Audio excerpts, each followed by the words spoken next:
to The Narrative, and I'm sitting down once again with the Prime Minister of Grenada, the Honorable Dickon. Lots to talk about. A lot has been happening since he became Prime Minister of the country. It's what, our third interview or so. But so much has happened since the last time I spoke to you. I want to start with burial. I think that might be the biggest challenge one of the biggest challenges that you've had as Prime Minister, looking at a hurricane bearing down on the country. Memories of Ivan. And I know you probably talked to people already about being in that moment, what it was like. But you were responsible for everything. The buck stopped with you. What was that like? I think there's a lot of adrenaline taking place. But for me, because we had a team, we were all sort of hunkered down at the NADMA building.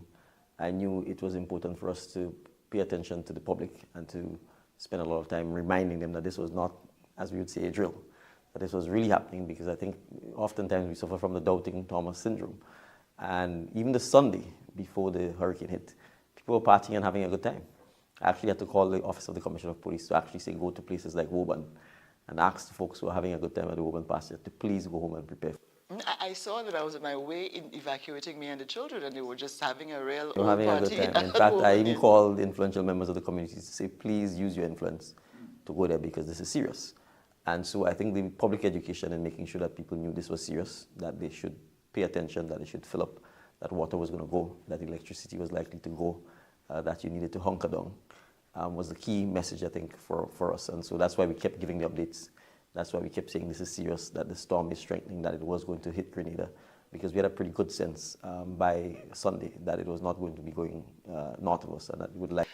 And I think the amount of FaceTime, because you had a lot of FaceTime with the people during that crisis, was this deliberate? You were thinking, and people considered it a great source of confidence after the whole went to Barbados, watch cricket situation. You were there, you were with the people. Was that deliberate, the excessive amount of FaceTime? Were you hoping for that just to be a comfort to the people? Not even just the practical things of get the water ready and just be prepared, but also that our leader was there with us. Were you hoping for that? No, well, absolutely. I think if in a time of crisis you're missing in action or you show up sporadically, then people will ask, where's the leadership within the country? So that's one. And then second, from an emergency regulations point of view, for the people at NADMA, once you get in there on Sunday, your obligation is to stay until this crisis is over.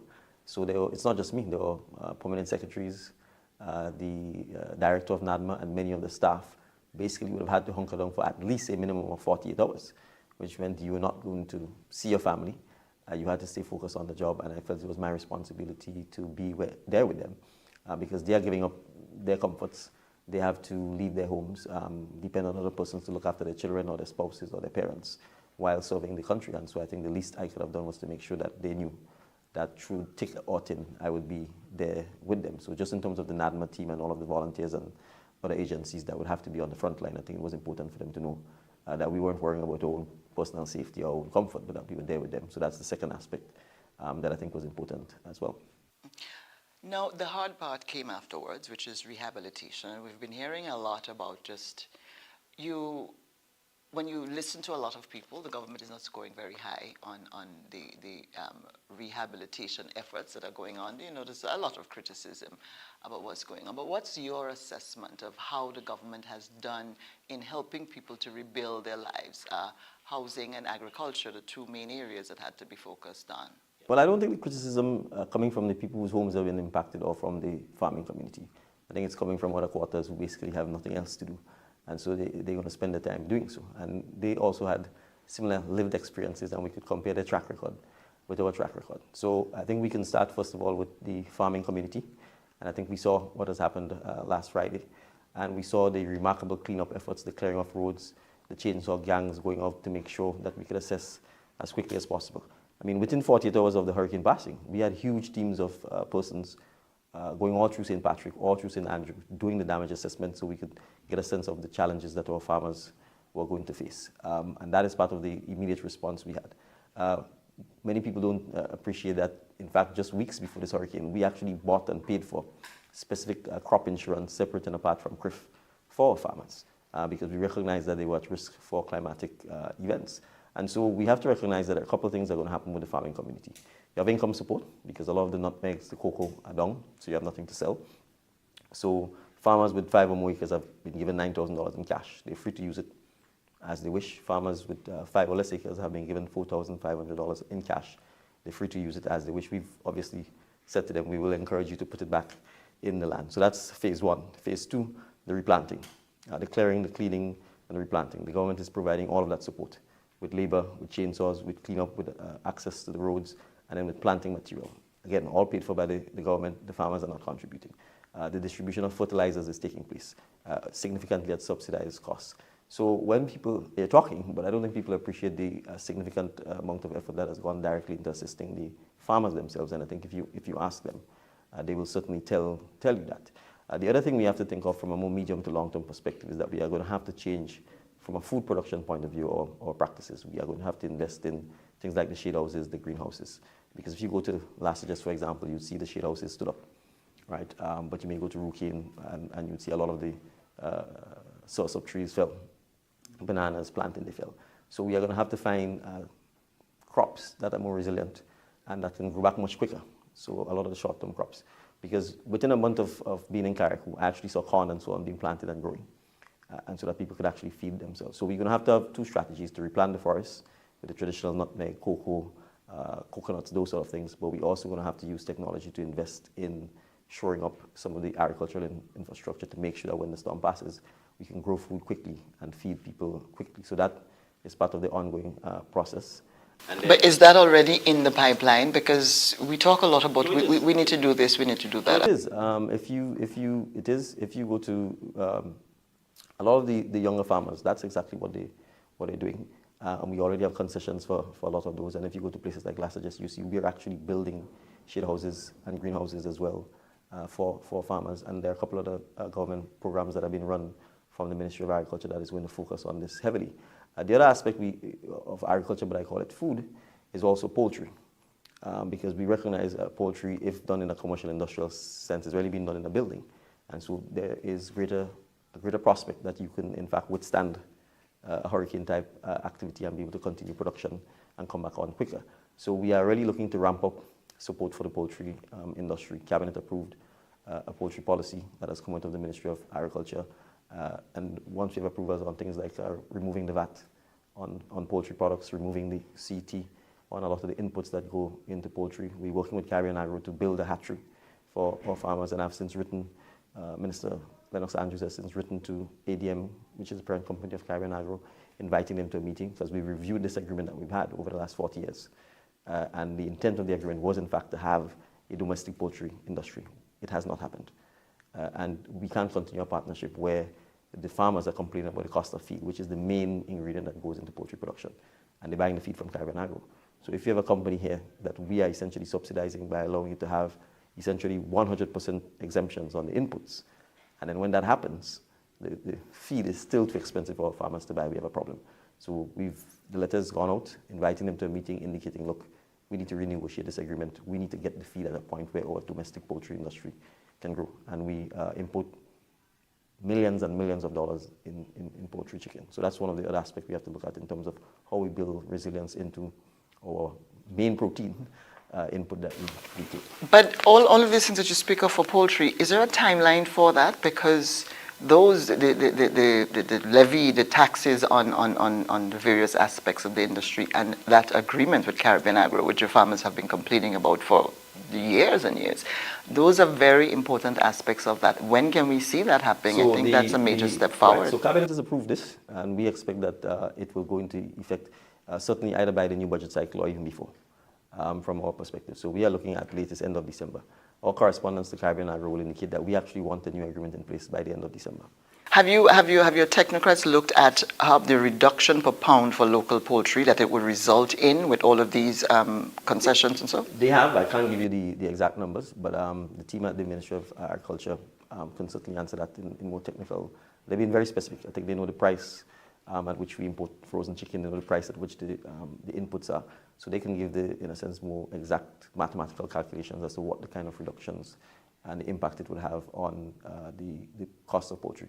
Because the challenge now is that the domestic cost of poultry for local chicken is much higher than the cost of the imported chicken. And so basically people are obviously going to go and continue buying the imported chicken. So we have to create that level of, in a sense, equality to support the domestic production. And obviously we want to encourage people to eat fresh chicken rather than frozen chicken that has taken a long journey to get here and then it's still frozen and stays long. And then, you know, frozen chicken also have expiry dates, which oftentimes we don't know about. So that's one of the issues. But honestly, from the perspective of because essentially we've protected Caribbean agro. They essentially get, we don't allow the importation of feed into Grenada. And so we've essentially created a monopoly for them. And I'm saying if we've created a monopoly for you, when there are producers who can sell feed to our farmers directly at a cheaper price, then you have to be able to match that to continue the monopoly and to continue the protection. So it's either the protection goes completely and you compete as you wish, or we allow our farmers to import feed from cheaper sources.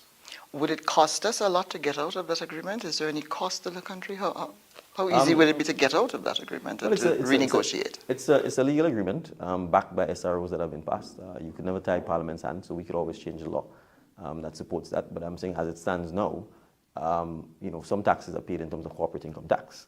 And obviously people work at Caribbean Agro, so we have to make sure that the company keeps going and the employment keeps going.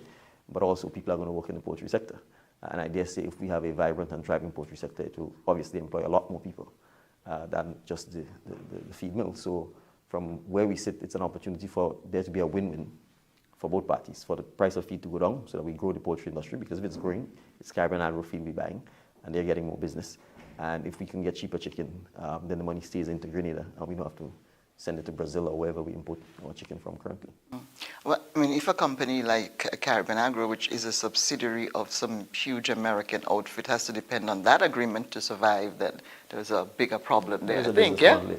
So, so that's your response to agriculture. In terms of housing, we talk a lot about building back better, and the important thing is to build hurricane-resilient homes.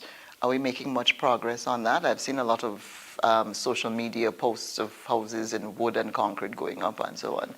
Yes, so the answer is yes, and I think for housing it's a multi-pronged approach because one shoes can't fit all. So specifically with the Build Back Better project, that is targeting people's homes who are either completely destroyed or significantly damaged.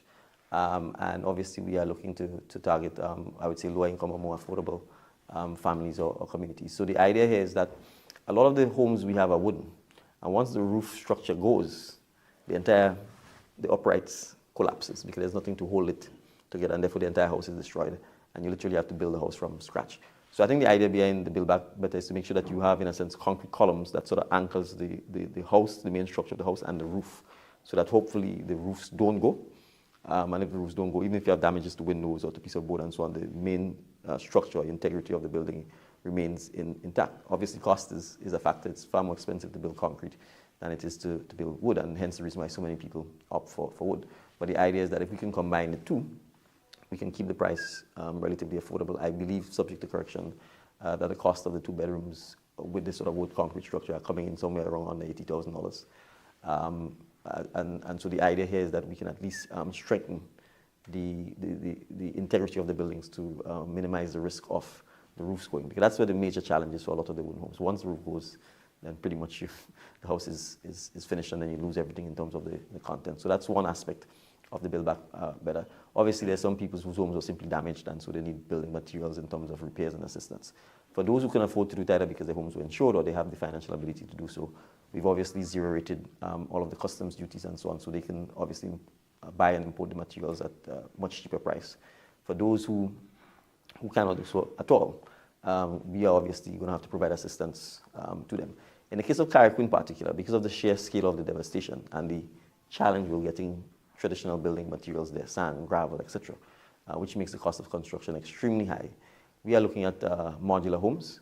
We have spent a lot of time speaking to a lot of companies, going to visit all of them, looking at the samples of what they have. What we are proposing right now before Cabinet is for us to look at purchasing 20 modular homes, which are essentially homes that are manufactured. And they simply kind of like what we call pre-cut after Janet. Yes, which are manufactured and essentially brought in and installed.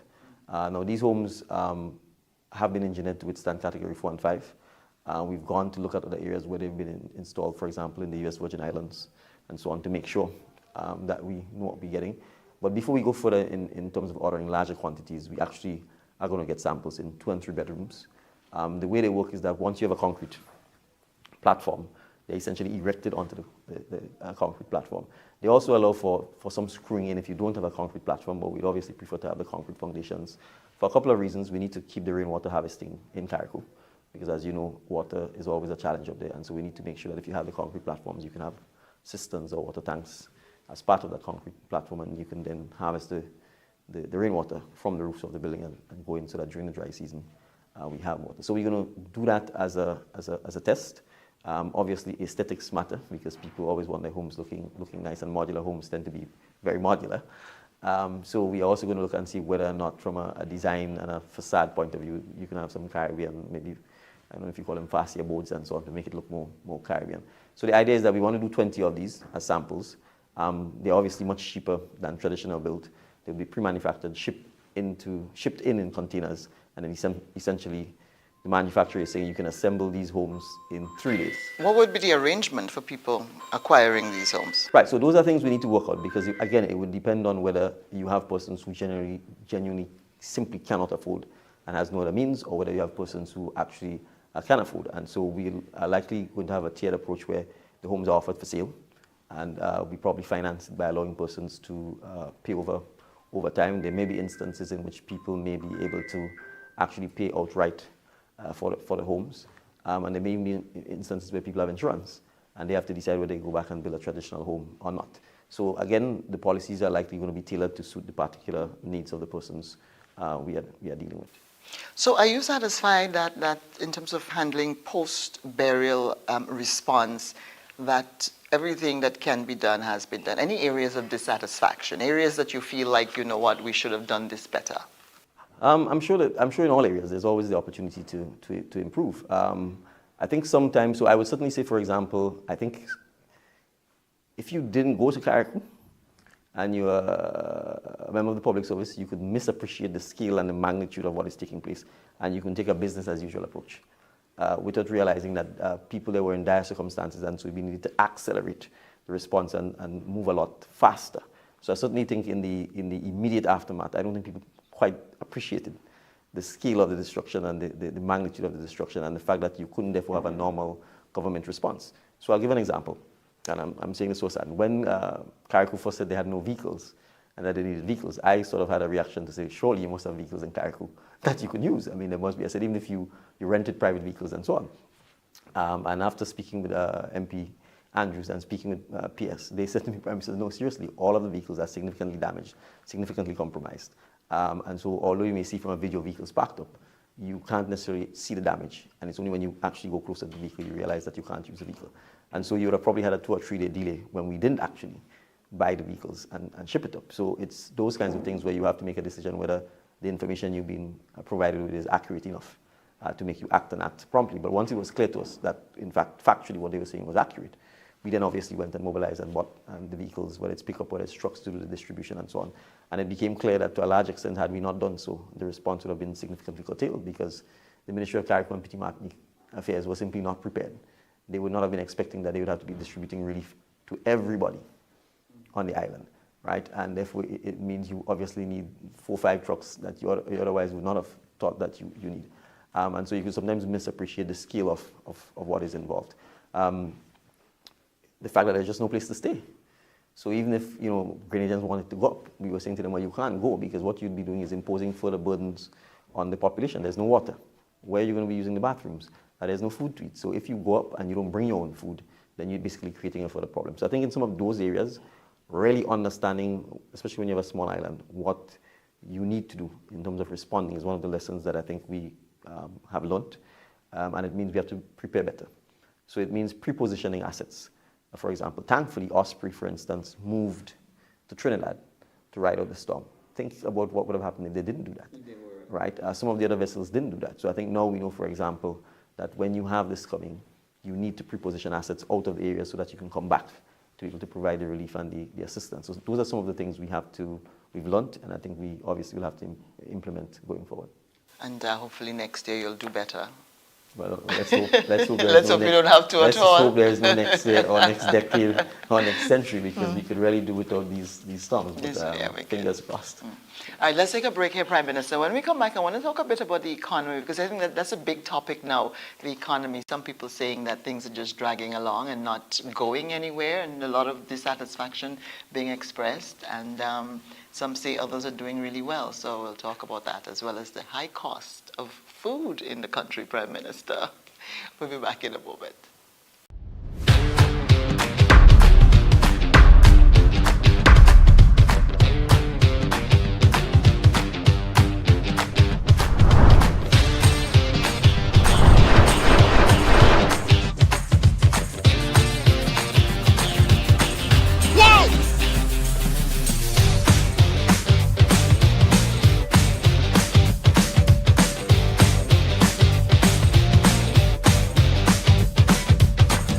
Welcome back, viewers. I'm on with Prime Minister of Grenada, Dickon Mitchell. Prime Minister, the economy. Before the break, we promised that we would talk. I promised the viewers that I would ask you about that. It's getting more and more expensive to buy food in Grenada, and I know your response a lot to that is imported inflation, and that is a fact. You know, I went to Real Value. I went to a supermarket a few days ago, and a snack that I purchased for $10 for my children like 3 months ago is now $17. I was shocked, and I left it on the shelf. Apart from the fact that we're saying it's imported inflation, and all of the other islands are going through that as well, to be fair, how do we respond to that? What do you have up your sleeve to? Well, I think my response would be a couple of things. Since we've been in office, we've consistently zero-rated a number of items and added to the list over the period of time. And I think that's one of the issues people have to realize. And because it's imported inflation, the tools the government has to respond to are very limited. And essentially the tool is taxation, where you either simply remove all taxes, or VAT in particular, which is the main one, on some of the items. And a lot of the basic items are already zero-rated. Or in some cases, when you're dealing with things like utilities, you try and subsidize the cost of it. So believe it or not, we are actually subsidizing the cost of electricity right now.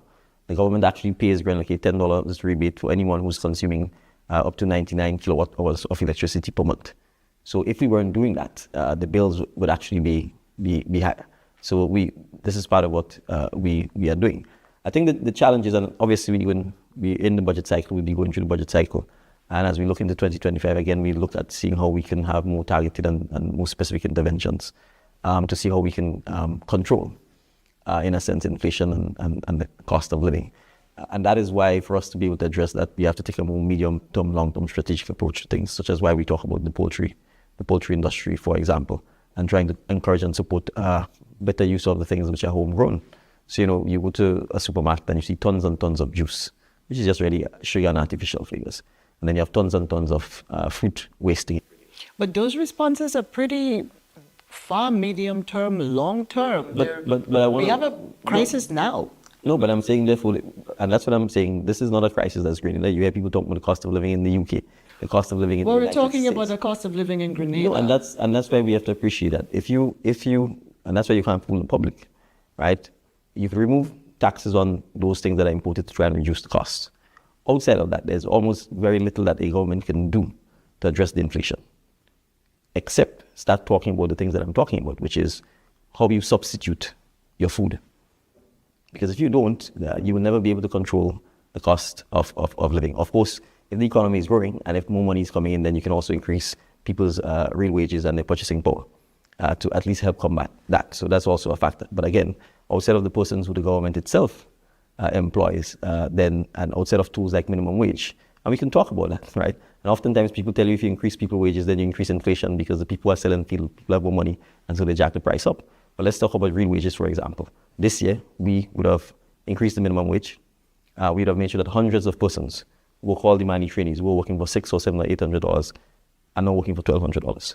So we are doing the things that we need to do to try and buttress the situation. We certainly will review in the budget process items which we know are essential and important and are used every day to see if there's any further things that we can do from a fiscal perspective to ease the burden on. Can I send you my shopping list as a guide for you can certainly you can send the shopping list, and that's part of what the budget consultations are about as well, because you can hear from people about which items they feel should or shouldn't be zero rated, to see how we can address this. But this is a structural problem that our small economies face. And so if we don't try and address the structural problem, then 10 years from now, the cost of living is going to double. And we'll be still talking about the issues of inflation. So for those areas where we can produce things ourselves and hopefully produce it cheaper, or we can use it for free without having to spend your money on it, then we certainly have a duty to encourage our Grenadians to do so. So let's take something like fish, right? We can... $10 a pound.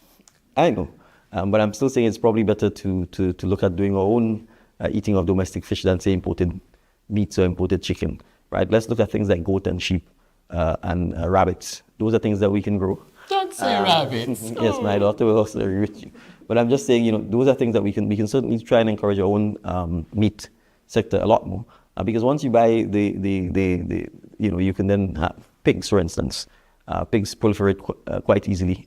You can certainly, so those are some of the sectors from an agriculture point of view, because it all goes back to food, that we can certainly encourage. Clearly, the pasta and the flour and the rice, we can't grow them, and so we are going to have to import them. But we can certainly say, for example, there's yam, there's sweet potato, there's dasheen, there's bananas, there's plantains, and they're healthier, and they grow here. And frankly, if you just stick it in your backyard, you don't have to pay for it, right? And especially for bananas and so on, you get the shoots for free, and so on. So if we don't tell people that, and be honest, and say, you can substitute one for the other, and until the price of the pasta comes down or the wheat comes down, then we'll be in trouble. And we have to recognize that wheat, where does wheat come from? Places like Ukraine.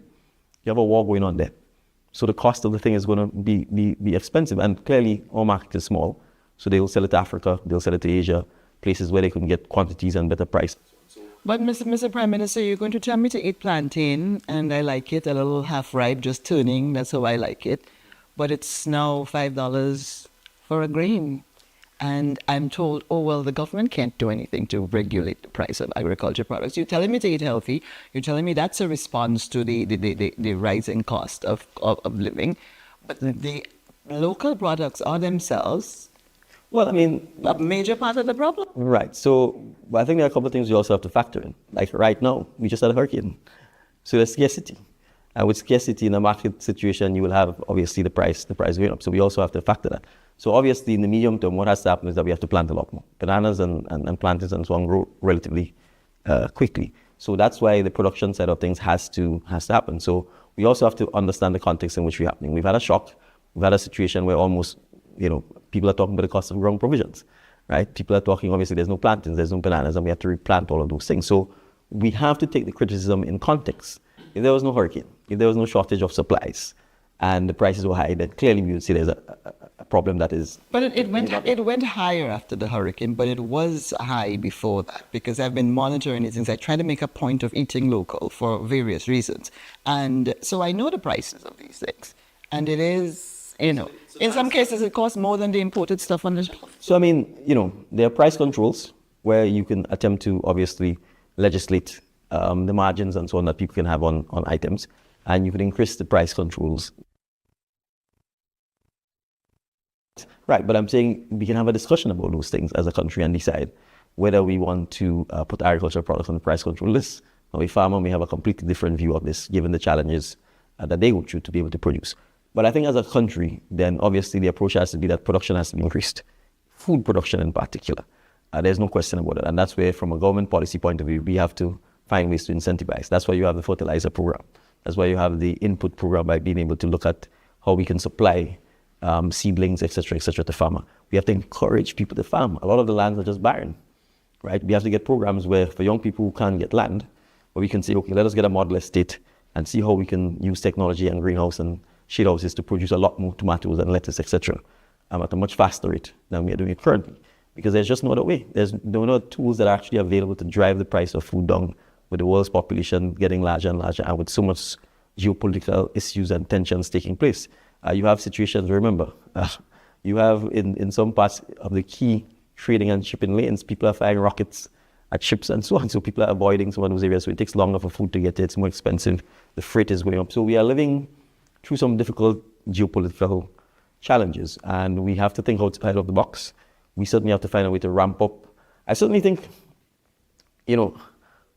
prior administrations didn't think food production and agriculture was important, and presumed that you could just import everything and feed people because they tell you it's cheaper, without recognizing that some of those countries who produce things themselves would have problems one day. right? And agriculture faces all kinds of challenges, droughts, pests, issues of contamination and so on that you have to constantly monitor. So there has to be some measure of investing and supporting and even subsidizing domestic production, so at least you can try and control the price of food for your people and try and ensure that they are fed. If not, it makes us very vulnerable. So this is not one where there's an easy answer. As I said, things like taxes, we can certainly look at things that increasing items that we put on the price control list, and then obviously paying price control lists to make sure that it's happening, because the more you try and regulate and legislate people's behavior, is the more sometimes you create a black market. Things like addressing pre-deal lasting is also a challenge, because obviously your farmers complain a lot about the fact that you have a lot of that taking place, and so sometimes it disincentivizes them from going and farming and so on. So those are some of the issues that we have to tackle, and then obviously try and encourage better values in our people so that they don't steal the farmers' produce. All right. So those are some of the issues, but it requires consistency and repetition, right? And that's why we talk about things like, if you don't have forage clubs in schools, if you're not exposing young people to agriculture early, then obviously they will not want to grow and plant food, and then they will want to eat the processed food that we import, which is expensive. So really, it's just a depressing story all around. Although it does offer the opportunity for it offers opportunities. I don't do so much. No, I don't view it as depressing. To the contrary, I actually think it's an opportunity for us to actually ramp up our own food production, ramp up our own food security, and ramp up our own health. Because a lot of the things we're talking about that are expensive are stuff we shouldn't eat. They're full of salt, they're full of sugar, they're processed in every which way that you can think of. We don't even know sometimes what are the ingredients that are in them. It's always some fancy sounding scientific name that you wonder if it's food. And so it's an opportunity for us to grow more fruit, grow more vegetables, and grow more of the things that are healthy, or breadfruit, or sweet potato, or plantains. I like plantains, that's why I'm saying that a lot, or blogger. When I speak to all of the centurions in Grenada, when I ask them what they eat a lot, they say blogger. Some even say they boil the blogger and drink the blogger sauce. Drink the water. And right. and drink the water. Right. Yeah. So I'm saying those are all things that we should be encouraging, or yams, etc. It's not for lack of availability of exotic foods, fruits, sugar apples, sapodillas. I mean, we have fruit in Grenada that I don't see anywhere else. The grain of passion fruit, golden apples. So these are things that once upon a time was abundant and everywhere in Grenada. I don't think people used to complain about the cost of food that much then. So if we go back to those things in a consistent way, from backyards to on a larger scale commercial production, then the cost of living will go down, at least in terms of that aspect of food. And we certainly have to encourage more poultry. We have to encourage more growing of pigs, goats, sheep, etc.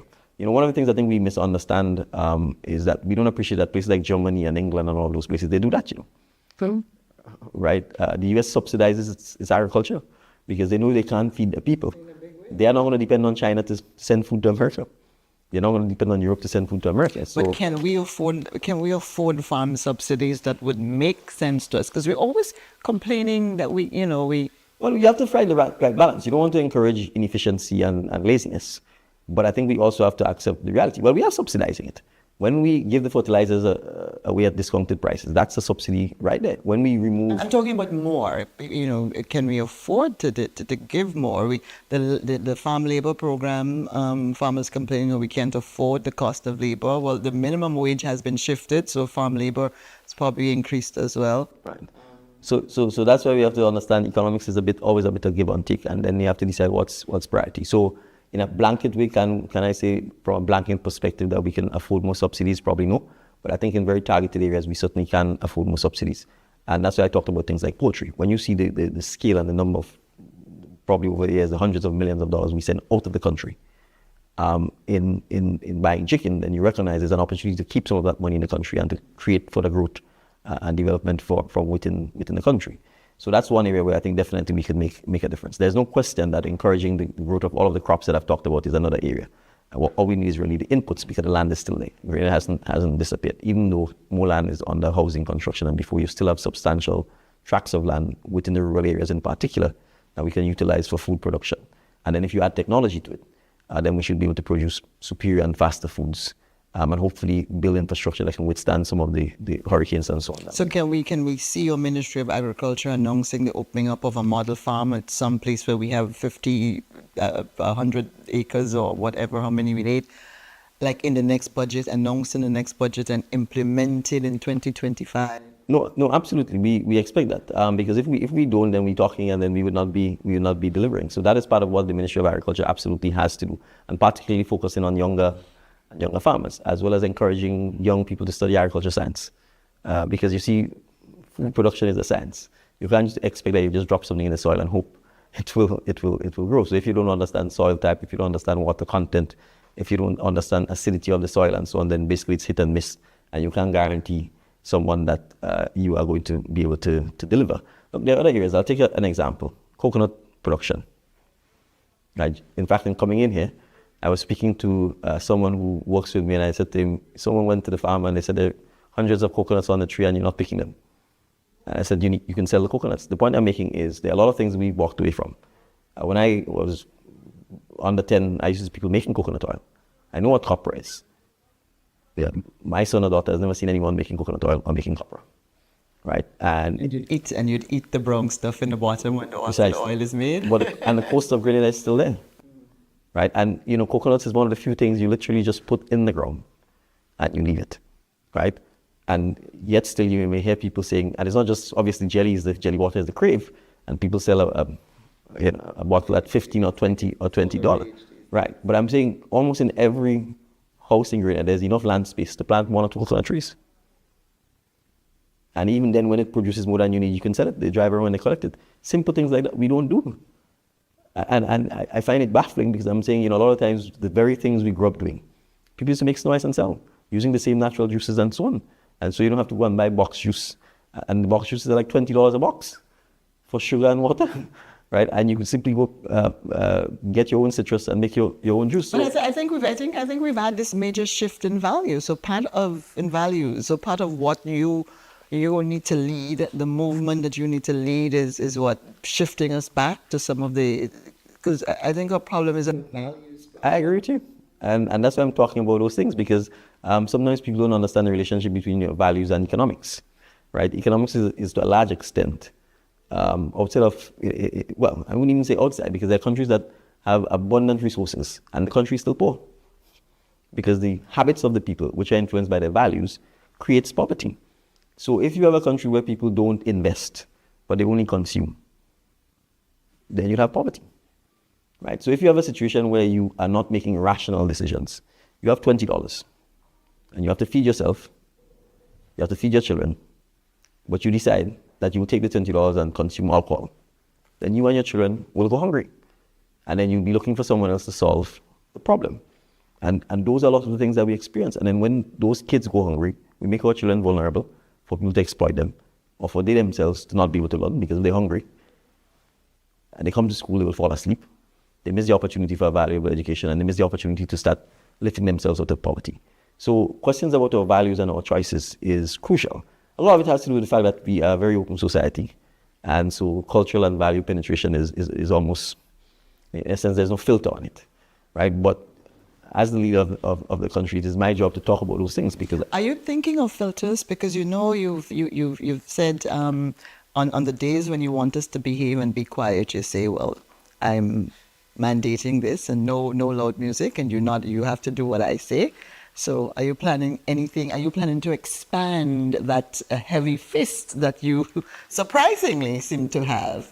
Far from. I don't have a heavy fist, and I think I've explained myself in relation to October 19 and what the day ought to be like. So I think, first of all, what has to happen is the discussion and the debate. And hopefully we can get consensus on some of the issues that we need to do to be able to make sure that from how we move forward as a nation, that we understand who we are and what are the things we should and shouldn't promote, right? And there, and I can give you a lot of the challenges here, I think, is lack of moderation, where we adopt very extreme behavioral patterns that are detrimental to us in the long run.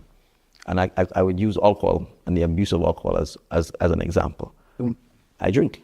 I have no difficulty with anybody who drinks. But I'm saying, when you're advertising hard alcohol during primetime news, and sometimes that's the only ad you see, what message are we sending to 10, 11, 12, 13, Actually, 14, that is not supposed to happen. That is actually supposed to be against broadcast rule. Right. So that's the kinds of things I'm talking about. So I'm saying, if I sit there and I say nothing about it, then I'll be a hypocrite. right? So I'm saying, first of all, I think the alcohol companies should be more responsible and the media should be more responsible, right? And that's the first conversation I will have, because I would not want it to get to a point where you have to legislate something like that. If I think alcohol companies know the downside of excessive alcohol consumption, I think they know the downside of young people consuming alcohol. If on your own you're not prepared to police yourself, then it means you are saying profit over everything else. So if you end up in a situation where people are losing their lives over alcohol, young people are being addicted over it, then the entire society is going to suffer. Low productivity, health issues, etc., etc. If we can openly talk about that and say, listen, this is too extreme. You can't push the sale of alcohol. When we say, for example, there should be no alcohol at school sports, right? And then our schools themselves and the administrators themselves say, well, that's how we make money, so we're selling the alcohol. Then what do you expect will happen? Young people will drink. And that's the consequence of that. So I'm saying as a society, if we don't talk about those things, all of us go to Canada, or many of us go to Canada, you can't go and buy alcohol just like that. You can't walk in public with alcohol. Right? I mean, here people get on the bus with their Guinness or their Stag in their hand, Right. and the bus driver's got a little holder where he's driving, and he's driving with that. So the point I'm making is that we've become, in a sense, extremely permissive on things which have significant risk to all of us collectively. So if we can't have a conversation to say, okay, how do we balance, how do we rebalance or reshape some of this, then that's the challenge we have. But Prime Minister, I want to shift because I see them signaling the second segment is coming close to an end. But I want to talk about how businesses are complaining. A lot of them complain to me specifically. This is not me listening to the opposition who, as you said, don't have a lot to do at the moment. But people complaining and talking about business being down, and a lot of, things are not going as well as it should. People talk about the $75 million that we dropped on the pension, which for the people who received it is a really good thing. But it was sold to us as a stimulant to stimulate economic activity that people would spend. Economists who know about these things and have observed the situation say they don't think that has happened. Who are these economists? Economists. And so people feel like that did not work as effectively as it should have in terms of stimulating the economy. The amount that might have gone back into the economy. And just generally businesses say, things are dead. Well, I completely disagree with that. And certainly for the businesses that I've spoken to, post the pension payout, many of them sold out. They had to restock in terms of the economic activity that took place. And the numbers bear that out, because you'd see 2022 into 2023 that the economy grew actually much more. You have all of these reports, the IMF reports, the World Bank reports that says that. When does the IMF Prime Minister report that things are good? We're talking about what's going on with the man on the ground. Well, we can talk sector by sector. Ask the tourism sector. In 2023 and 2024, they had record numbers. You could not find a hotel room in Grenada. That's the truth. Right, that's the reality, and that therefore tells you that all of the hotels, you can go poll them yourself, so you don't have to take my word for it, and they can show you numbers for 2024 and 2023. Right, that's the reality. Construction is growing, and well, now that you have Hurricane Beryl and the reconstruction effort, obviously one of the significant drivers of the economy is going to be the construction industry. You can go speak to Mr. Latouche. You can go speak to Mr. Kenny Forrester. They're asking me to import labor. You're asking for blanket waiver of work permits or reduction in work permits to import labor into the country. Why is that? Why do they need to import labor into the country? Because of the fact that there's a shortage of labor, pure and simple. There's a shortage of skilled labor. There's a shortage of unskilled labor. So again, when you look at the numbers in terms of youth unemployment, it is significantly down. So is it a shortage of labor or a shortage of skilled labor? Both a shortage of skilled labor and a shortage of labor, right? You just talked about the farmers and the agricultural sector. There's a shortage of farm labor in the agriculture sector as well. Farmers will tell you that they can't find workers. So this is, Grenada doesn't face an unemployment issue. Grenada does not face unemployment issue. And we have to be honest about that. What we are facing in some cases is a situation where some people don't want to work. And in some cases where we have underemployment because people don't have the skills that are required for the areas where the jobs are. And we can talk about those things and how we need to address that. So for example, if we don't give our young people the skills that are required for the construction sector, and just simply allow them to graduate out of school, and then when they graduate, we say to them, well, go and find out work, and the only job that's available is a basic labor job on a construction site, then they're not a painter, they're not a mason, they're not a carpenter, they're not an electrician, etc. So that's one of the challenges we face. Even in the hospitality sector, right?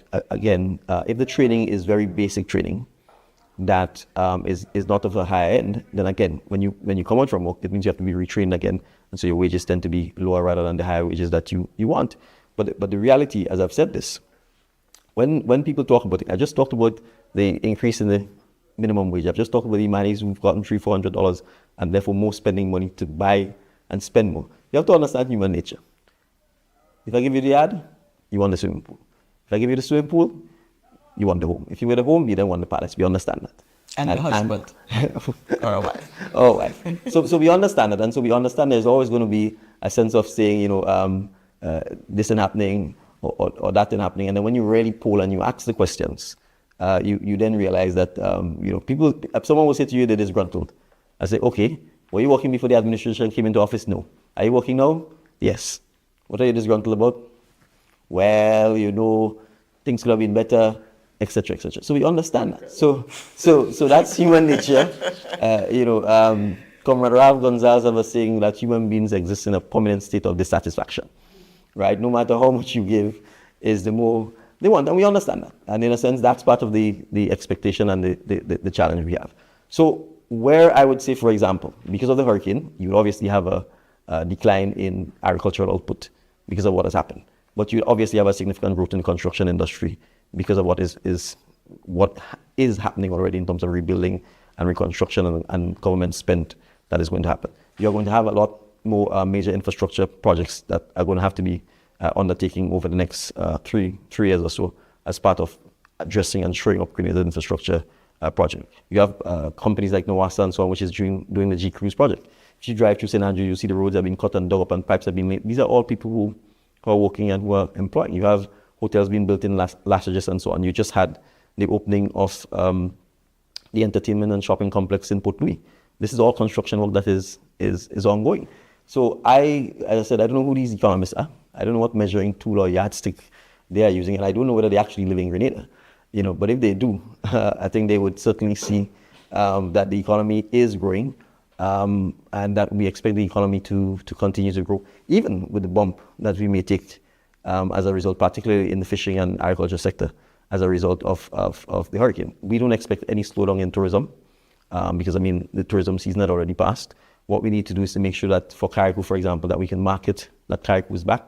I'm sure you're aware that we've just launched the underwater sculpture park in Carriacou.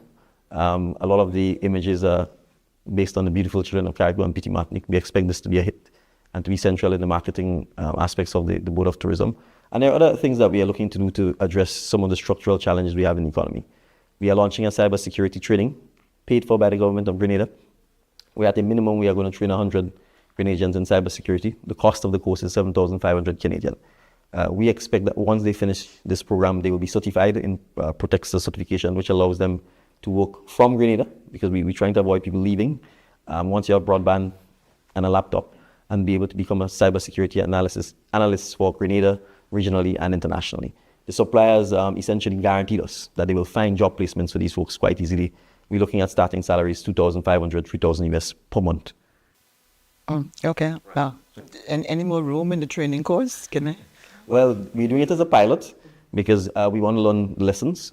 And once the pilot is finished, we are hoping to get funding to train as many as 1,000, 2,000, 3,000 Grenadians, because it's not just cybersecurity, full stack development, those kinds of things. Because we see the nearshoring industry at a higher paying one, and a lift to the call center industries that we have right now as one means of addressing youth unemployment in particular in the country.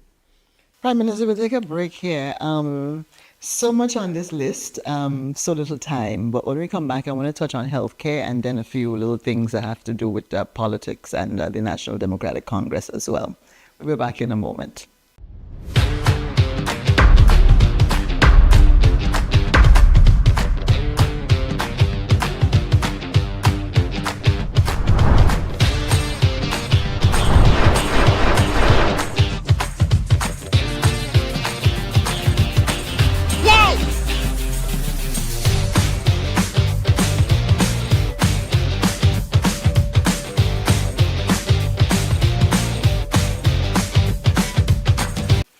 Welcome back, viewers. I'm here with Prime Minister of Grenada, Dickon Mitchell. We're talking healthcare now in this 1-hour interview with the Prime Minister. Still a very depressing area for us when I think of it. I hear stories of people being left to die on hospital beds at the General Hospital. I know that there's your response to the healthcare situation. Some lands are in the process of being purchased. We're building a state-of-the-art hospital. We're trying to tie that in with health tourism. But immediately right now, when a nurse says to an old lady, and this is a story that I got yesterday from a very credible source, is they're crying and groaning in pain, and the nurse says, I don't have time now. And 5 hours later, that old lady is dead. What's going on at within the General Hospital in particular, because our healthcare system involves all of our primary and so on. But at the General Hospital, people are dying there. What's going on? Well, I think, the first thing we need to be careful with some of these stories that people repeat. Obviously, at the hospital, from time to time, someone may die. People may die at their home as well. So the idea that somehow, deaths at the General Hospital is a norm and it's routine is something that I think we need to be very careful. Well, it's not norm and it's routine, but based on my investigation, Prime Minister, based on the people that I've spoken to, and not everybody's out to lie, not everybody is waving the flag of somebody else who's trying to get your job. Some of these instances are credible. I have been to the General Hospital, and I have faced the treatment that a lot of people are complaining. Some of these people face that kind of treatment and end up with their families leaving the hospital in a body bag. We can't pretend that No. I'm not pretending that the hospital doesn't have issues, but I'm also saying we're not going to solve the problem by scapegoating. Right? Well, okay, let's not scapegoat. Let's acknowledge there's a problem, and let's we talk about accept solutions. Precisely. So we accept that, and I think that's one of the reasons why we've made healthcare a priority. So I think we have to be able to dissect the multiple challenges we have. If you're understaffed and underpaid, then it means the staffing is not going to be adequate to deal with the significant challenge that you face. And by its very nature, illnesses, sicknesses, healthcare is stressful, both for the sick person and those who are required to address that. So that's the first challenge I think we have across the sector, and we have to recognize that it's not just at the hospital, it's also at the medical and district areas.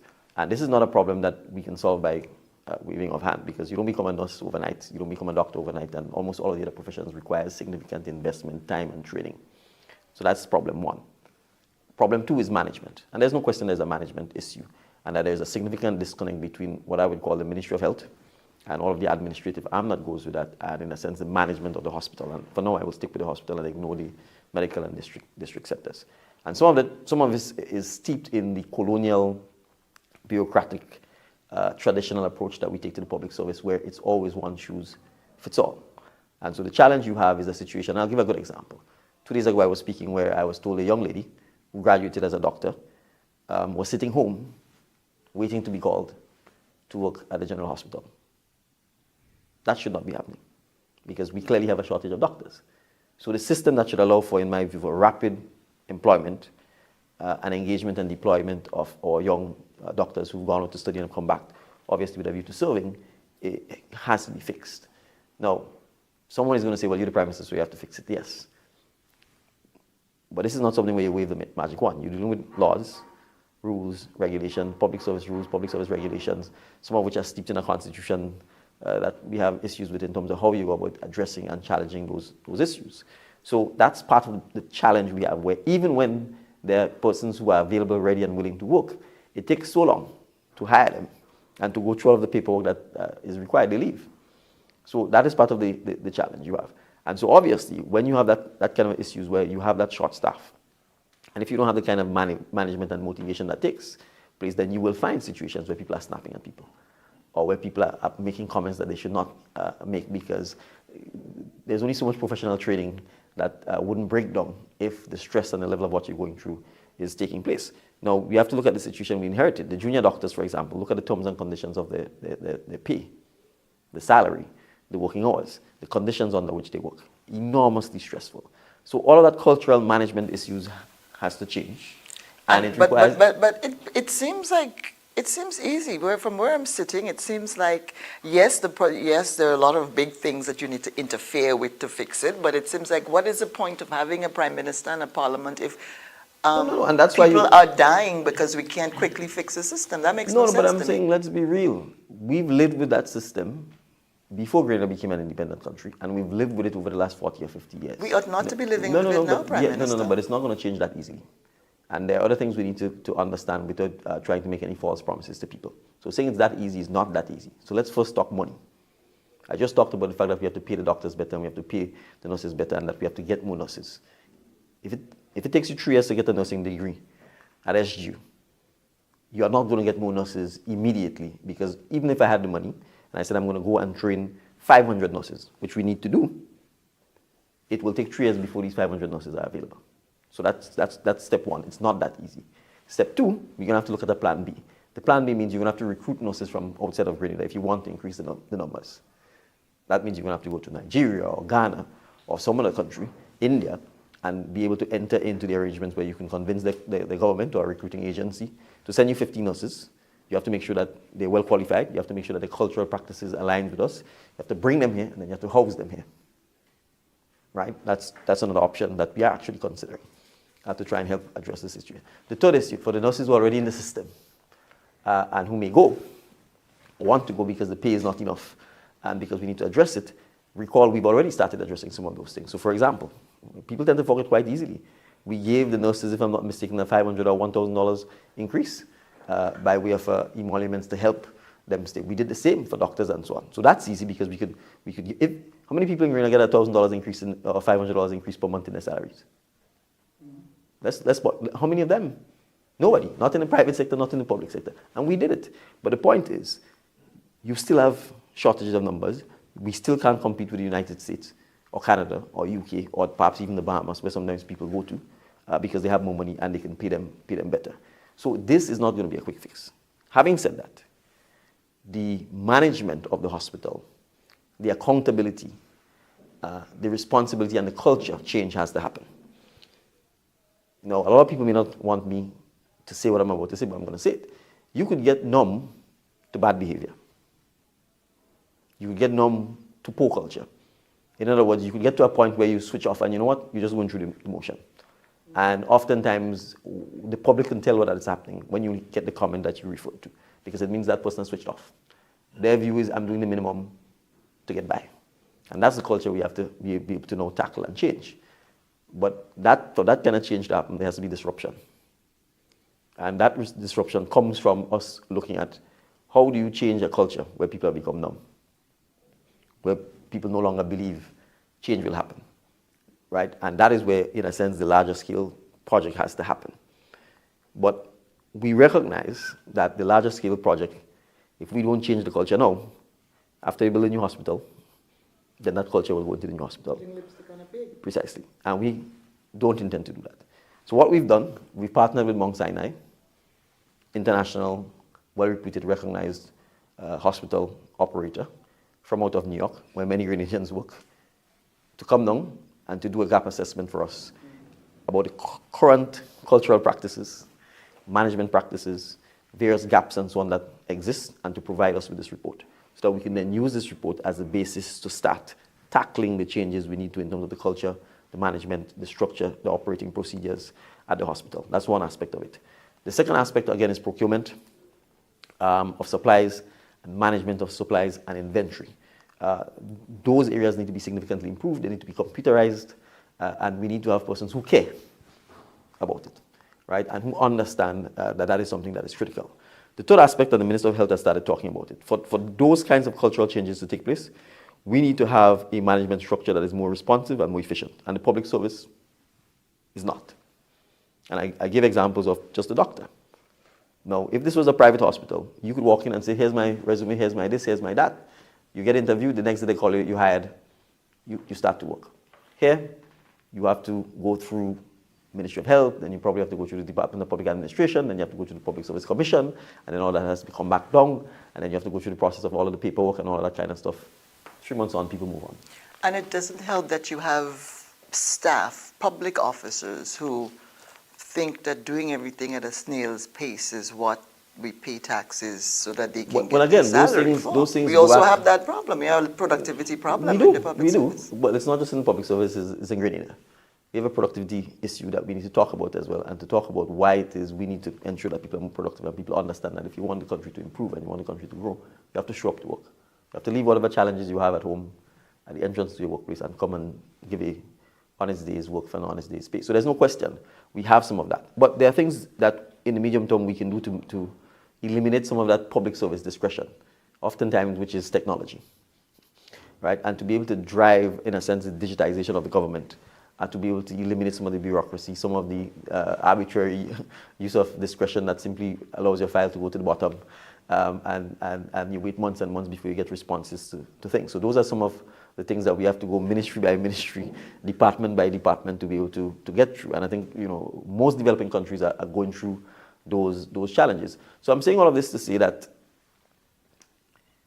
I'm not making excuses for what happens at hospitals or medical stations in terms of the culture, in terms of any poor customer service, in terms of any negligence. And the one thing I always say to people, I'm a lawyer. And people may think lawyers don't have any uses, but the truth is lawyers can help change culture. And I say it all the time, if someone is not doing their job, if someone is not acting at the professional standard that is expected of them, they should be held accountable. Whether from a human resource management point of view, or if their actions has led to consequences for people, they should be sued. Now, someone will say, how could you say that when you're the Prime Minister and you're suing the state? Well, it's the state you're suing, right? And the various functionaries of the state who need to make sure that their job is done. Because if people are not held accountable, then what is going to change? How are they going to improve their behavior all the time? And sometimes you may not realize that you fell short of the standard that is expected until someone points it out. So we have to make sure that we encourage accountability across the public sector. That's the only way in which the public will gain confidence in terms of what we're doing. So if look, I've heard stories, for example, where surgery is taking place. I'm told 14 needles were used, and the procedure is that after the surgery is completed, you should account for all 14 needles. And you count and one is missing. So at that point in time, what's the standard as expected? The standard is that the medical doctor or the surgeon will say to the patient, 14 needles were used. The standard requires us to account for all 14. There might be a lot of blood, there might be whatever. We can't account for all 14. Therefore, there's a risk that one of these needles are in you. That's the standard. If you don't tell the patient that, and the patient goes home and is using the bathroom or something like that, and a needle comes out of her, what do you think she's going to think? She'll lose her mind. She'll wonder what the hell happening. In those circumstances, the hospital, the doctors, whoever who worked on it, should be held accountable to say, at a minimum, from a courtesy point of view, from best practices, you failed in the standard. Now, if the patient didn't suffer any harm or anything, fine. But if there were complications and issues as a result, we have to be held accountable. That way, next time you know you counted, a needle is missing, you tell the next patient, I'm sorry, and you learn. And your standards remain high. But that's part of the problem at the General Hospital. There have never been any consequences for all of the malpractice and all of the crimes that have been committed at the General Hospital. Well, I don't know that there have never been any consequences. Doctors get sued. The state of Grenada gets sued. Certainly, even as a practitioner, I'm aware of the state of Grenada being sued. And that's why I'm saying I agree that more accountability has to take place, more transparency has to take place. And we have to know when there's genuine negligence from when there's not. Because things like surgery and those things don't go perfectly. And I gave this simple example because here you are dealing with the fact that these things do happen. You know, gauze and so on are left in people all the time. So if, for example, you recognize 15 pieces of gauze were used and you can't account for one, you therefore realize there's a risk that maybe one stayed in the patient. So I'm sure there are standard operating procedures that said, okay, is this the kind of surgery where you can reopen the patient and look for it? Or if it is too risky and you can't do that and the gauze is not likely to pose any risk to the patient, then you notify the patient or you notify the patient next of kin so they accept. So in circumstances like that, if they did that, then there probably is no negligence because they would have followed the best practice. The patient is briefed, they know what to look for, etc. It is when you hide or you pretend something hasn't gone wrong that the issue comes in. And I do accept that all professionals, it's not just doctors, lawyers, accountants, other persons, all of us who are professionals, persons in the public service, need to be able to do those things and to be able to hold ourselves to a higher standard. If we don't do that, our country will not improve. So I'm saying this to say I accept fully that our accountability, our transparency, the appearance of a blue wall of silence, or where people, so to speak, sort of collapse around their colleagues or so, and not say, okay, this is good enough or this is not good enough, has to improve so that the public believes that the professionals who work in the medical field, if they do make a mistake, man enough, woman enough to say, this fellow below the standard, we take responsibility for it and we will improve. But that requires cultural management change, because the truth is in our society, people don't like to accept that they're wrong. They don't like to be criticized. They sometimes don't want to improve, and they don't feel you should question them if they're in a position of authority, right? And so those are some of the things that we all need to be able to change, starting with politicians, medical, legal, accounting professionals, public servants, people in the private sector. We have to be prepared to say, look, if I'm in a position where I can make decisions and exercise discretion, and someone queries why I made the decision or what went into it, that I'll be able to sit down and explain myself. So I'm saying all of this to say the health challenges we face is something that this government is committed to tackling and addressing. So once Mount Sinai does their consultancy and they provide you with their findings, you will now tailor policies and regulations and so on that would address these problems that we have. So that deals with that, and then you're hoping that you can improve the pay and the conditions for the workers, the nurses and the doctors at the hospital.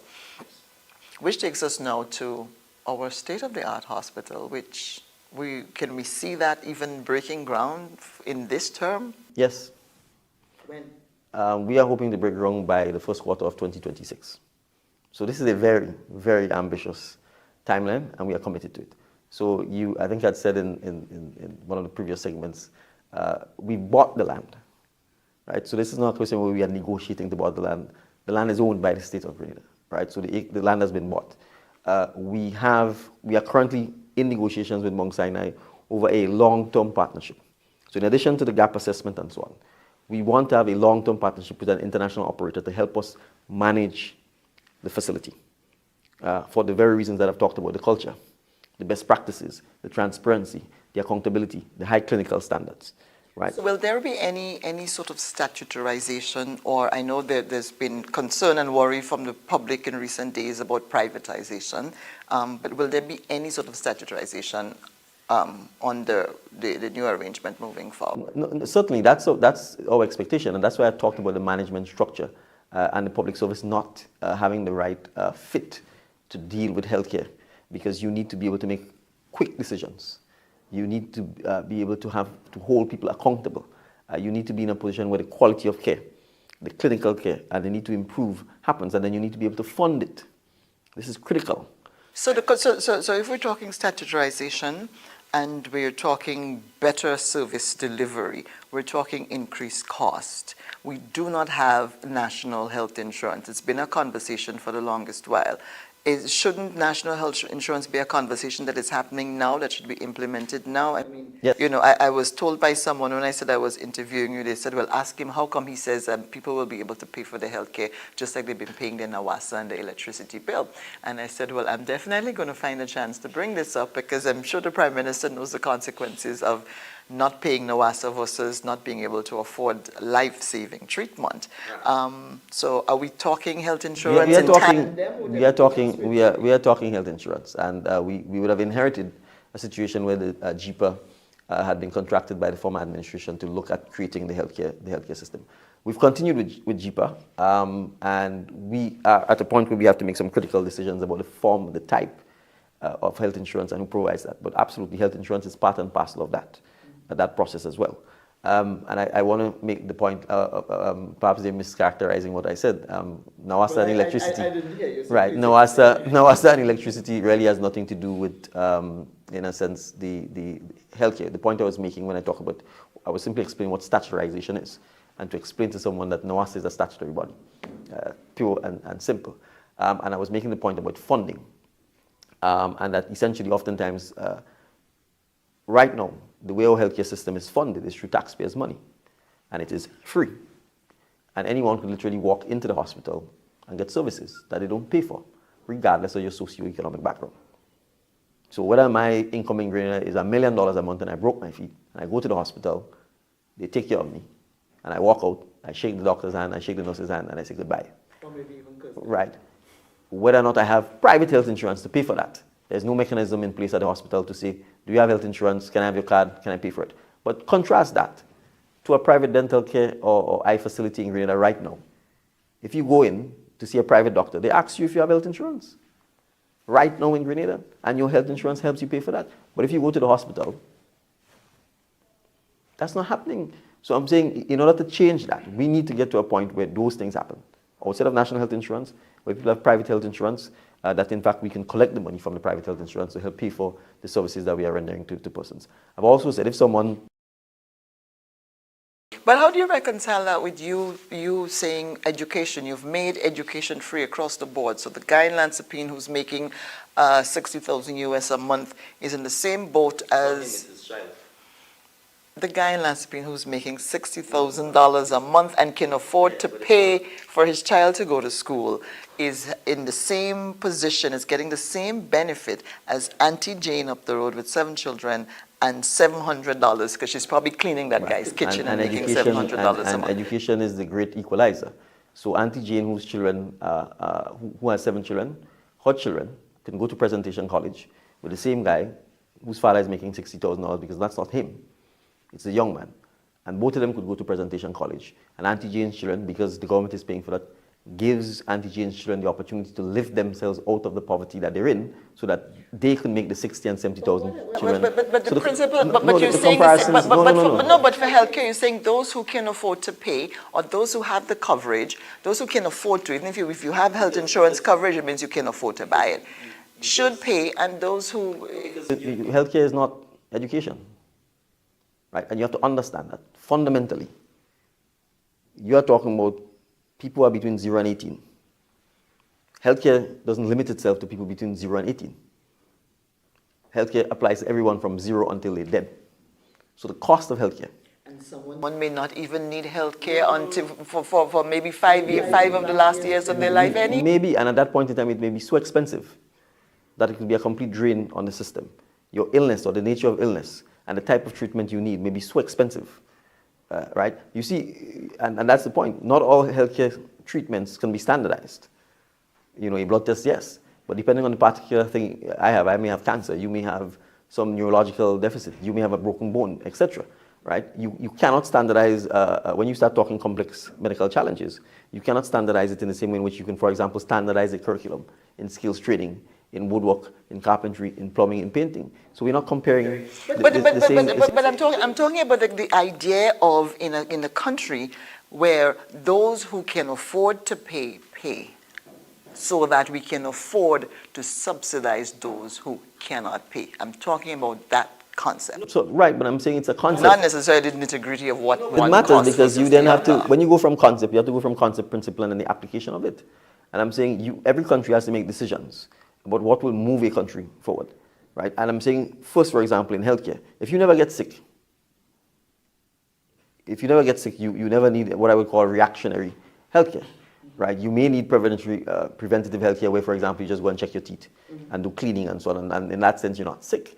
So I'm saying in a situation like that, where, for example, a lot of the private employers have schemes where their employees have private health insurance available to it, right? If our hospital, for example, was offering dental care where you can go and get your teeth cleaned and checked, and you have insurance to pay for it, I am saying in those circumstances, we should be able to collect the funding to help pay the doctors, whether it's dentals or dentists or other persons to help pay it. And I'm saying, why are we not doing so? Because then the health insurance is there. And I'm saying if you look at the private healthcare sector, they are doing it. So I'm saying, why should we not now, for example, at our hospital, have the tools that allows anyone to come in, whatever service they're asking for, ophthalmology, dentistry, fixing anything, to say to them, do you have insurance, sir? Does your insurance cover the service that you're asking the hospital to provide? Yes. And can we swipe your card? I mean, the fact that the person went and paid the insurance... you pay for some things at the hospital when the service is available, when they're not telling you to go down to a private clinic and get the information and bring it back to us so we can... So I'm saying in a widespread sense, because we are talking here about national health insurance as well as, in a sense, private insurance, and the question of affordability and being able to pay, and I'm saying that that's part of what we have to do. But I want to make this fundamental point because I think it's important. We do want a healthcare system where, in fact, yes, because of the nature of it, because of the fact that all of us could fall ill, regardless of our socioeconomic background, that particularly those who are less well off, less fortunate, can get the healthcare, notwithstanding that they can't afford to pay it. And one method of doing so is to ensure that those who can pay can in fact fund it and subsidize it. And then there are other things about healthcare that are quite elective. And we want to be able to capitalize on that because a lot of the elective things are quite expensive. Cosmetic surgery. People don't like the way God made them. They want a tummy tuck or they want a facelift or something. And they may want veneers for their teeth and so on. So I'm saying in those circumstances, people are adventurous when they travel.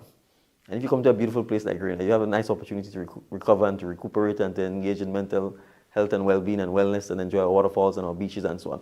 We want the opportunity to be able to make money off of that so that we can in fact take care of those who otherwise may not be able to afford healthcare for cancer treatment or for diabetes treatment and so on. So if we so we'll have someone come and do a BBL so we can pay for Tanti Jane's dialysis. Precisely. And the other issue, You know what the BBL is? and the other issue, which is important right now, which is part of the challenge we face with healthcare, we probably, last research I think which was shared with me was I think around 2018, where a private investor was looking at how much funding leaves Grenada due to healthcare, meaning how many Grenadians jump on a plane and go outside of Grenada to seek medical treatment. And I think their estimates was anywhere between $80 and $100 million a year. Now, Grenadians leave to go and make their children outside of Grenada because they don't have confidence in the healthcare system. A lot of persons with any kind of eye ailment, beyond basic stuff, go to Trinidad or Barbados or the US. There's a gentleman who's in Colombia that I know right now that I had to help because he had to get brain surgery. Right? We can go on and on.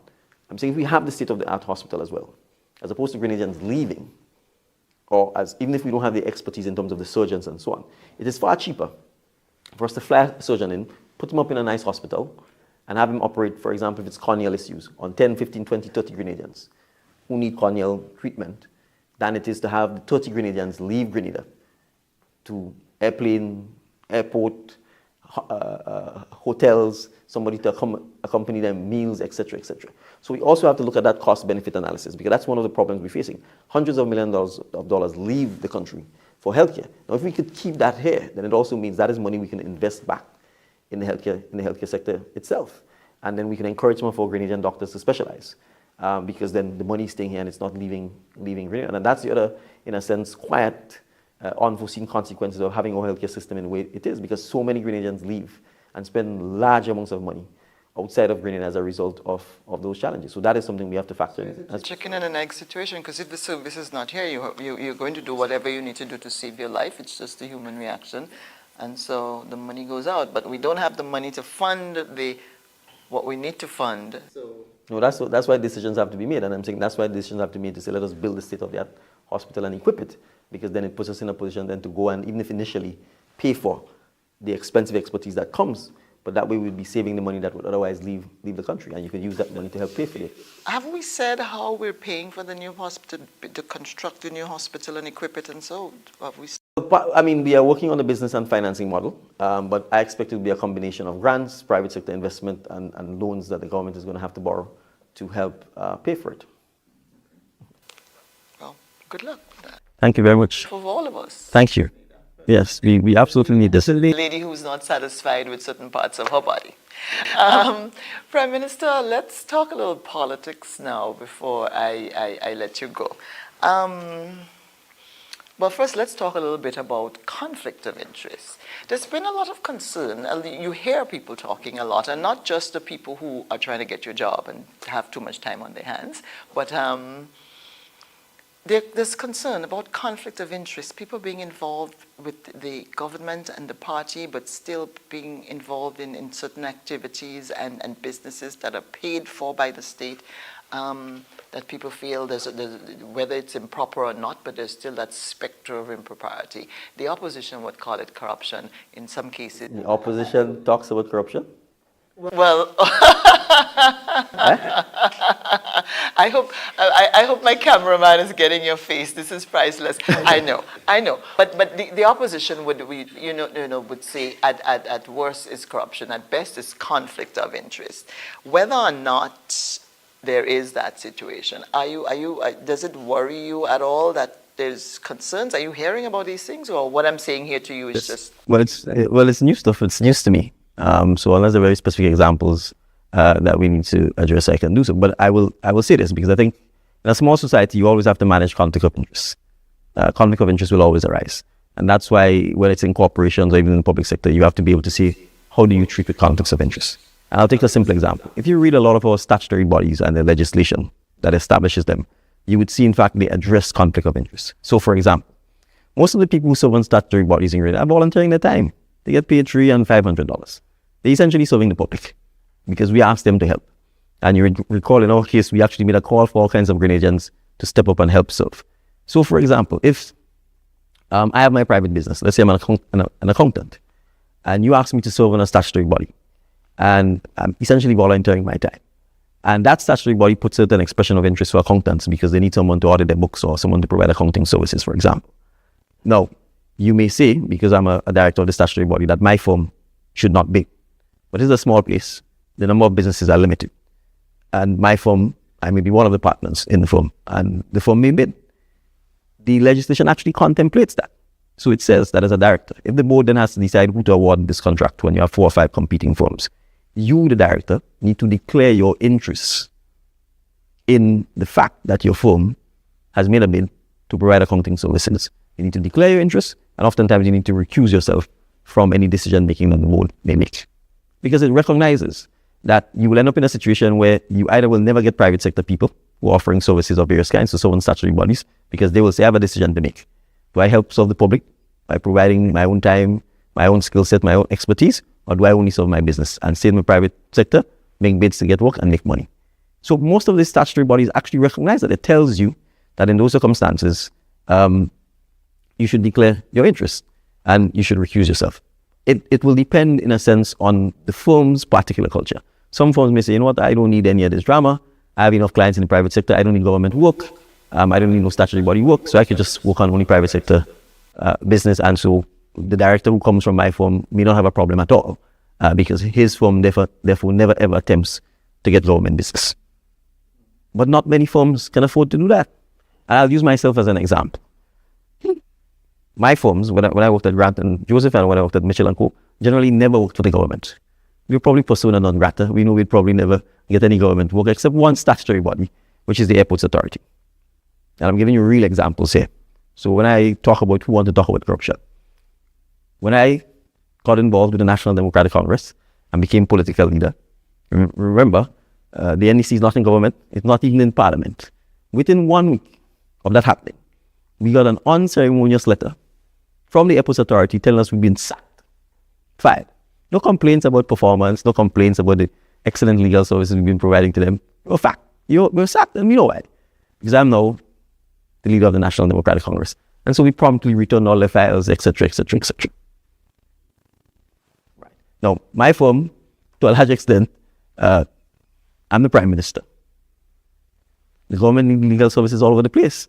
My firm position is probably, we ain't need the hassle of dealing with no government and no statutory body and to have people make things. So they don't even bid, for the most part, on government work.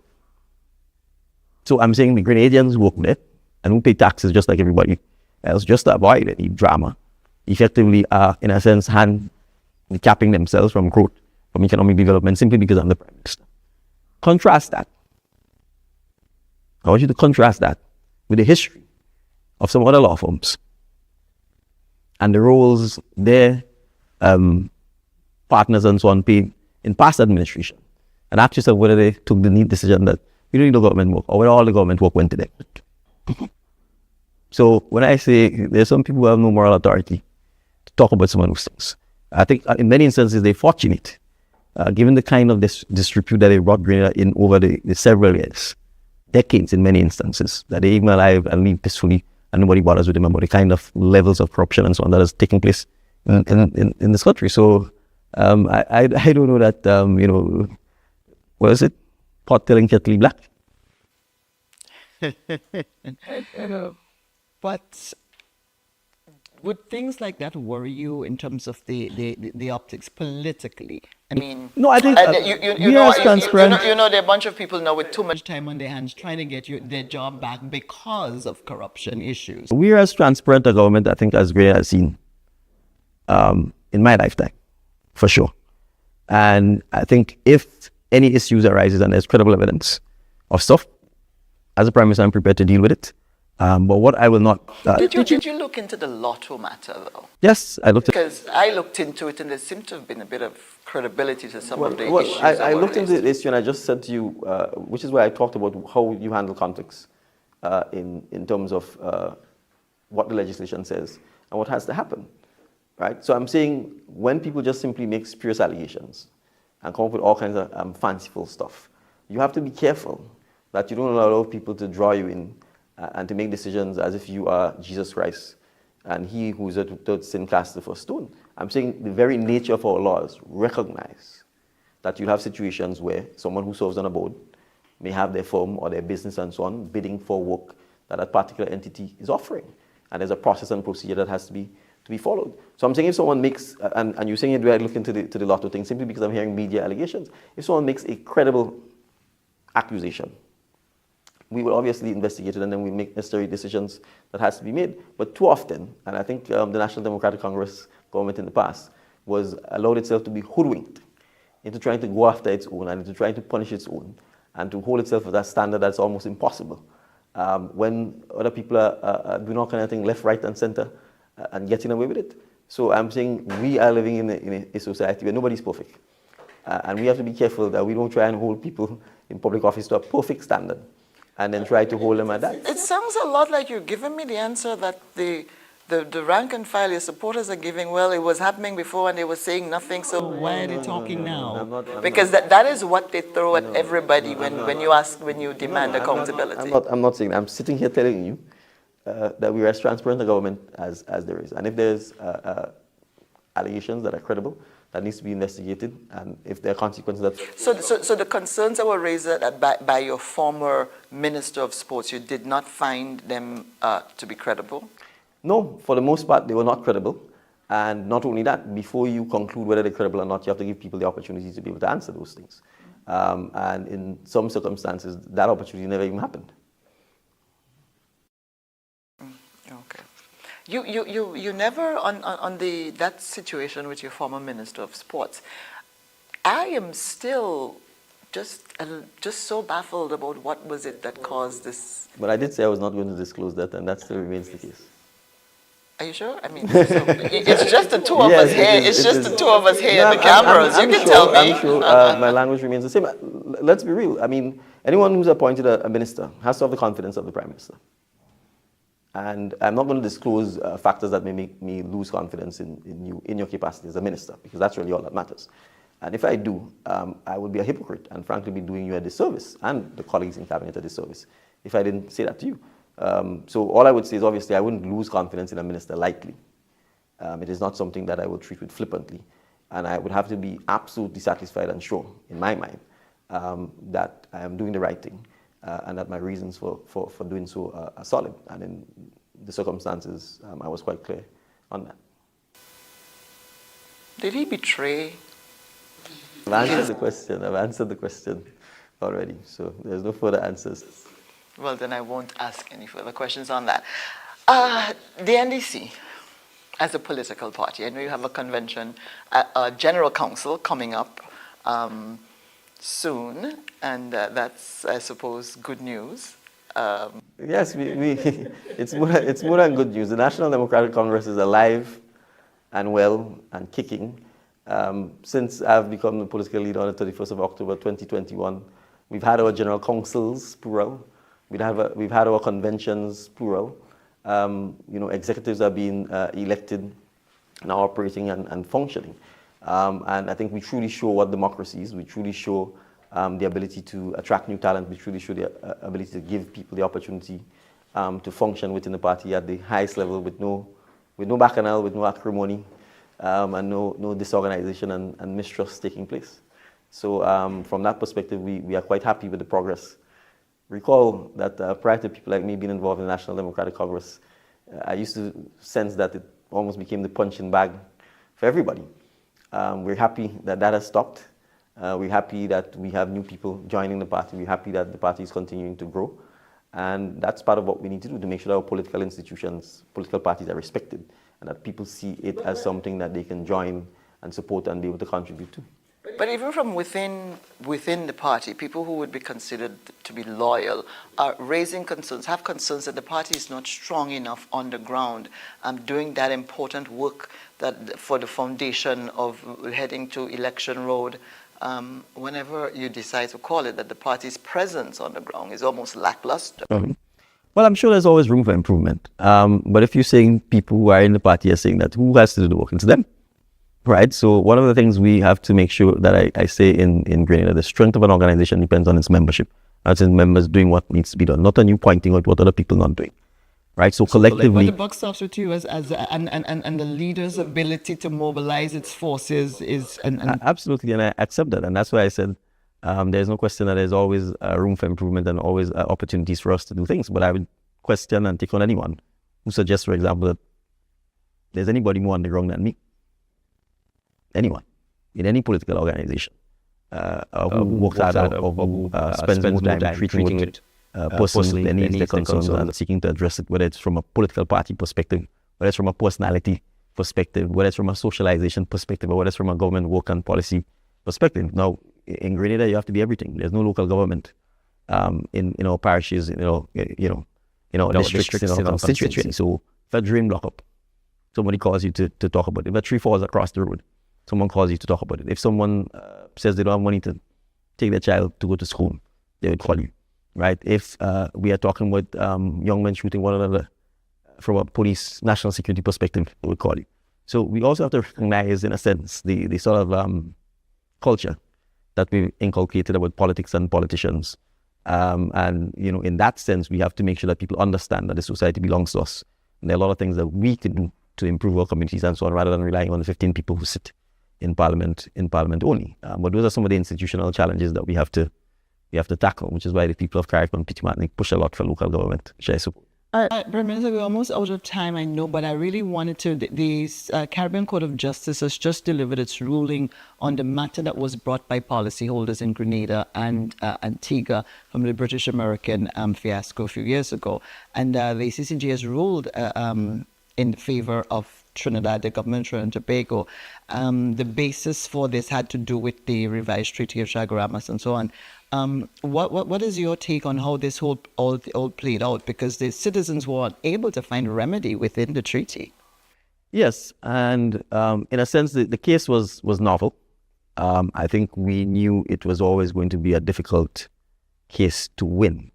And I've read the summary of the reasons for the judgment, not the entire very lengthy judgment, but in essence, my understanding of the reason is that they're saying the decisions taken by Trinidad and Tobago in relation to CLICO in particular, and in relation to the citizens of Trinidad and Tobago, could only apply to Trinidad and Tobago, because if not, it will mean Trinidad and Tobago exercising extraterritorial or extrajudicial powers outside of Trinidad and Tobago, and that the government of Trinidad and Tobago doesn't rule Grenada, for example, or doesn't rule St. Lucia or Barbados, and that BICO itself was not incorporated in Trinidad and Tobago. It was not a Trinidad entity, even though its parent company, CLICO, might have been a